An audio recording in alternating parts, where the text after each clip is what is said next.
Welcome to studios news. Bulletin ముందుగా headlines. పొదుపు సంఘాలకు ఆన్లైన్లోనే రుణాలు, సీఎం చంద్రబాబు.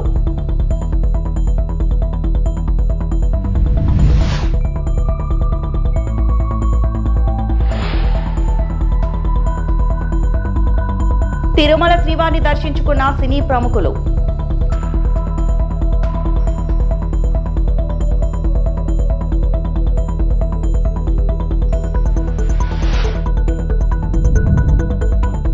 జగన్ మిడిమిడి జ్ఞానంతో మాట్లాడితే 11 సీట్లు 0 అవుతాయి, మంత్రి నారాయణ. ఆన్లైన్లోనే పొదుపు సంఘాల రుణాలు తీసుకునే సదుపాయం కల్పిస్తామని ముఖ్యమంత్రి చంద్రబాబు అన్నారు. గుంటూరు నగర శివార్లో ఏర్పాటు చేసిన సరస్ మేళాలో సీఎం మాట్లాడారు. జీవితంలో శాశ్వతంగా గుర్తుపెట్టుకునే సంఘం మెప్మా డాక్రా సంఘాలని చెప్పి మీ అందరికీ జ్ఞాపకం చేస్తున్నా. ఈరోజు తెలుగుదేశం పార్టీని ఒక్కసారి మీరందరూ ఆలోచిస్తే ఆడబిడ్డలతో అనుబంధం ఈరోజుది కాదు. మీ అందరికీ తెలుగుదేశం పార్టీ పుట్టినిల్లు. ఎన్టీ రామారావు గారితో ప్రారంభమైంది. ఆస్తిలో ఆడబిడ్డలకు సమాన హక్కు ఇవ్వాలని ఆలోచించిన వ్యక్తి, ఇచ్చిన వ్యక్తి, చట్టాన్ని తెచ్చిన వ్యక్తి నందమూరి తారక రామారావు గారు. అక్కడి నుంచి మిమ్మల్ని అందరినీ చదివించాలని ఆలోచించి ఒక స్ఫూర్తిదాయకంగా ముందుకు తీసుకుపోవాలని పద్మావతి మహిళా యూనివర్సిటీ పెట్టిన వ్యక్తి నందమూరి తారక రామారావు గారు. ఆ తర్వాత నేను 95లో సీఎం అయితే మీ స్థితిగతుల్లో మార్పు రాకపోతే ఆ రోజు నేను ఆలోచించి డాక్రా సంఘాలు పెట్టడమే కాకుండా మీ అందరిలో చైతన్యం తీసుకొచ్చాను. నాకు ఇప్పుడు కూడా బాగా జ్ఞాపకం ఉంటుంది. ఆ రోజు మీటింగులు పెడితే 1000 మందితో మీటింగులు పెట్టేవాళ్ళం. మీ అందరితో నేను మాట్లాడేవాడిని, ధైర్యం చెప్పేవాడిని, స్ఫూర్తినిచ్చేవాడిని. మీరు రూపాయి పొదుపు చేస్తే నేను రూపాయి మీకు ఒక అన్నగా కట్నం ఇచ్చిన సందర్భం నాకు ఇప్పటికి కూడా జ్ఞాపకం ఉందని చెప్పి నేను మీకు తెలియజేస్తున్నా. రూపాయి పొదుపు చేశారు. అదే సమయంలో నేను ఒక మాట చెప్తే మీరు ఎన్నో సామాజిక కార్యక్రమాలు చేశారు. మీరు చదువుకున్నారు, మీ భర్తలని చదివించారు, ఇంకొక పక్క పిల్లల్ని బ్రహ్మాండంగా మీరు సంపాదించి పిల్లల్ని పైకి తెచ్చిన సంఘటనలు చూస్తే నా జీవితంలో ఎప్పుడూ మరిచిపోలేనని చెప్పి మరొక్కసారి మీకు తెలియజేస్తున్నా. ఆ రోజు మీరు రోడ్డు మీదకి వస్తే మగవాళ్ళు ఎగతాళి చేశారు మిమ్మల్ని. ఆ విషయం కూడా నాకు జ్ఞాపకం ఉంది. మీ ఇంట్లో కూడా మీకు సహకారం రాకపోతే ధైర్యంగా ఉండండి. రాబోయే రోజుల్లో మీ మాట మీ ఇంట్లో వాళ్ళు వినే పరిస్థితి వస్తుందని చెప్పి చూపించింది నేనేనని చెప్పి మరొక్కసారి గుర్తు చేస్తున్నా. ఆ రోజు సమైక్య ఆంధ్రప్రదేశ్లో చేశాం. ఈరోజు మీరు చూస్తే ఒకప్పుడు మన ఆడబిడ్డలు చదువుకోకపోయినా దేశం అంతా వెళ్ళి అక్కడ కూడా డాక్రా సంఘాలు ఏ విధంగా ఉండాలనో ఒక ఆర్గనైజేషన్ నేర్పించింది ఆంధ్రప్రదేశ్లో ఉండే మహిళలు అని చెప్పి కూడా నేను మీకు తెలియజేస్తున్నా. ఈరోజు మీరు ఒక్కసారి చూసినప్పుడు ఇక్కడంతా కూడా నేను మంత్రి గారిని చంద్రశేఖర్ గారిని మనస్ఫూర్తిగా అభినందిస్తున్నా. ఢిల్లీలో జరిగే ఇలాంటి పెద్ద కార్యక్రమాన్ని గుంటూరుకు తీసుకొచ్చి గుంటూరులో కూడా ఇక్కడ ఆంధ్రప్రదేశ్ రాష్ట్రంలో మీలో ఒక చైతన్యం ఇవ్వడానికి ప్రయత్నం చేశాడు. సరస్సును మనం చూస్తే ఇది sale of articles of rural artisan society ఇక్కడ పెట్టినప్పుడు నేను చూశాను. మినీ ఇండియా జ్ఞాపకం వస్తూ ఉంది. మీ చేతి వృత్తులు చూశాను, మీ కళలు చూశాను. ఇవన్నీ చూస్తే రాబోయే రోజుల్లో నాకు ఏమాత్రం అనుమానం లేదు, భవిష్యత్ అంతా మా మహిళదే, దాంట్లో అనుమానమే లేదని చెప్పి మీకు తెలియజేస్తున్నా. సాంప్రదాయ హస్తకళలు, జగన్ ఎన్ని ప్రయత్నాలు చేసినా రాజధాని అమరావతి నిర్మాణం ఆగదని పురపాలక శాఖ మంత్రి నారాయణ అన్నారు. అమరావతిపై అవగాహన లేకుండా జగన్ మాట్లాడుతున్నారని మండిపడ్డారు. రాజధాని అమరావతిపై జగన్ చేసిన ఆరోపణలను మంత్రి నారాయణ ఖండించారు. ఇప్పుడు టెండర్లన్నీ పిలిచి వర్క్ స్టార్ట్ చేశాము. ఒక 9,000 కోట్ల రూపాయల వరకు అక్కడ ఖర్చు పెట్టడం జరిగింది. అయితే గత ప్రభుత్వం వచ్చి మూడో ముక్కలు ఆటాడి రాజధాని ఎక్కడనేది లేకుండా చేశారు. అదే నాయకుడు 2014-19లో ప్రతిపక్షంలో ఉన్నప్పుడు జగన్మోహన్ రెడ్డి గారు అమరావతిని ఇక్కడే ఒప్పుకుంటున్నా 30,000 ఎకరాల్లో కావాలని అసెంబ్లీ సాక్షిగా అసెంబ్లీలో చేయెత్తారు.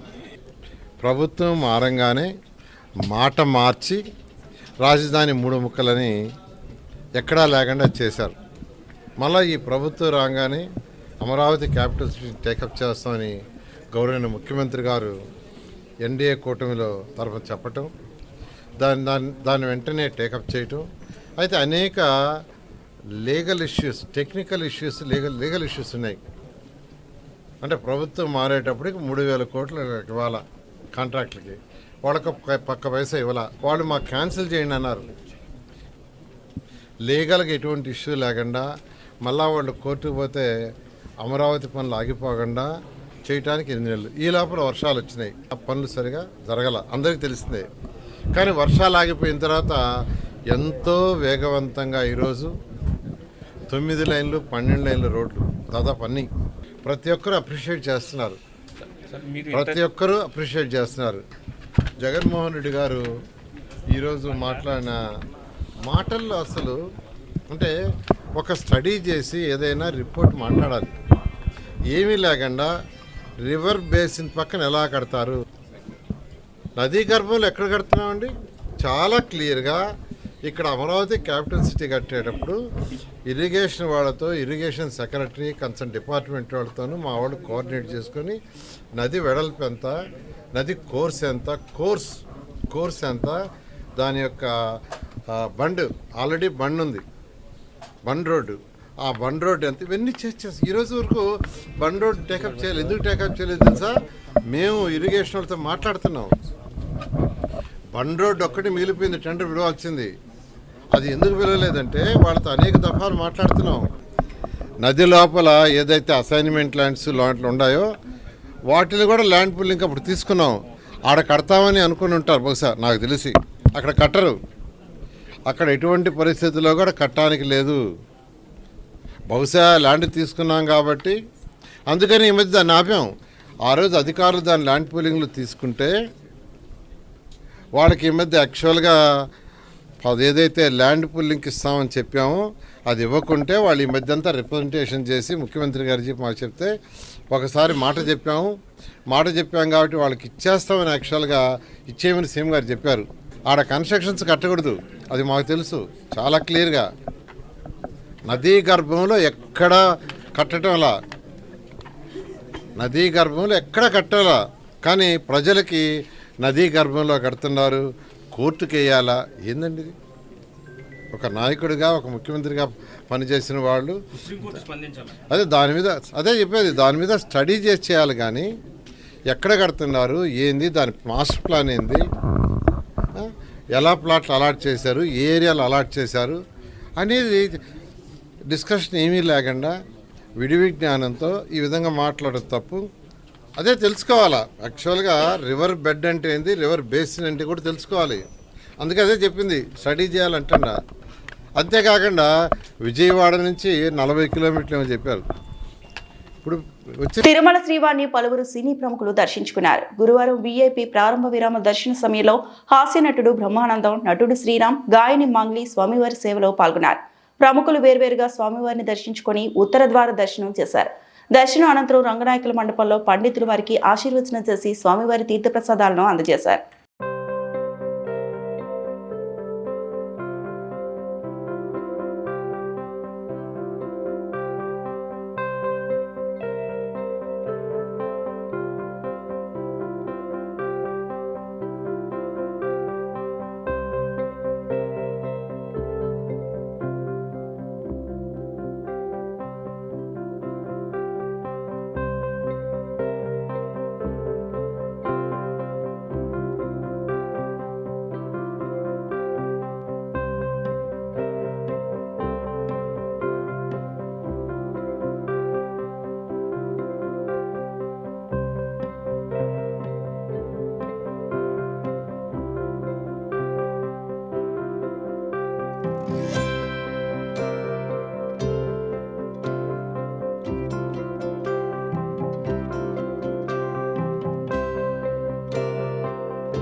ఆశీర్వాదం తీసుకోవాలని వెంకటేశ్వర స్వామి మా కులదేవత.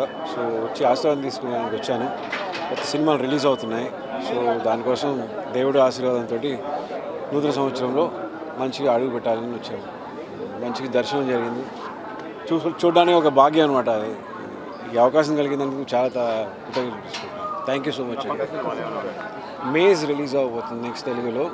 అండ్ కొత్తగా స్టార్ట్ చేస్తున్నాను ఇప్పుడు సంక్రాంతి తర్వాత. సో దేవుడు ఆశీర్వాదంతో స్టార్ట్ చేయాలి కదా, అందుకే వచ్చాను. చాలా సంతోషంగా ఉంది. కొత్త సంవత్సరం 2026. ఈ సంవత్సరం ఈరోజు వైకుంఠ ఏకాదశి చివరి రోజున వైకుంఠ ద్వారం ద్వారా దేవదేవుడైనటువంటి వెంకటేశ్వర స్వామిని దర్శించుకోవడం చాలా సంతోషంగా అనిపించింది. సత్యవేడు కోర్టులో బాంబ్ స్క్వాడ్ తనిఖీలు. తిరుపతి జిల్లా సత్యవేడు జూనియర్ సివిల్ కోర్టులో గురువారం సాయంత్రం బాంబ్ స్క్వాడ్ బృందం తనిఖీలు చేపట్టింది. చిత్తూరు జిల్లా కోర్టుకు మెయిల్ ద్వారా బాంబు బెదిరింపులు రావడంతో బాంబ్ స్క్వాడ్ బృందం తనిఖీలు చేపట్టారు.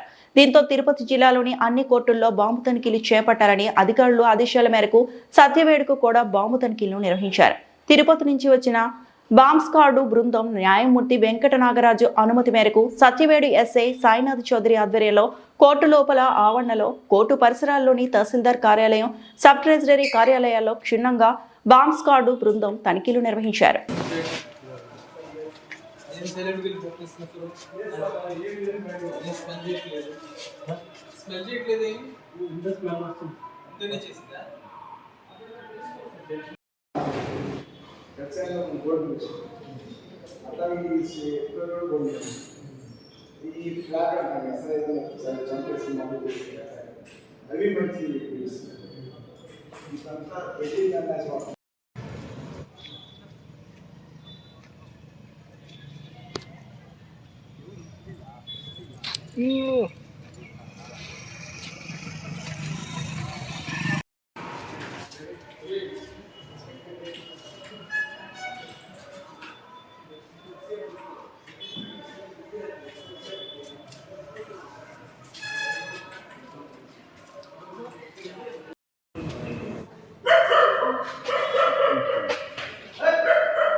ఈ పక్క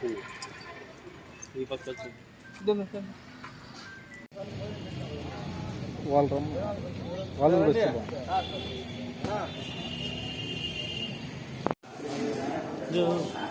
ఏదో లోడుతా ఉంది. దూరం లేదు.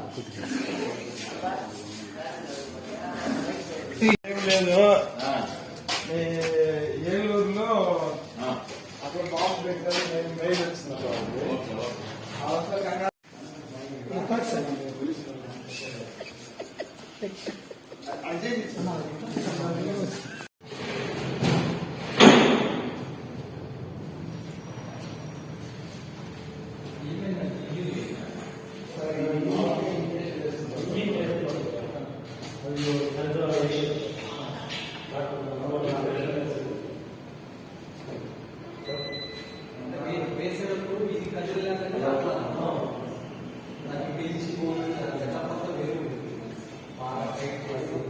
ఈ వార్తలు ఇంతటితో సమాప్తం.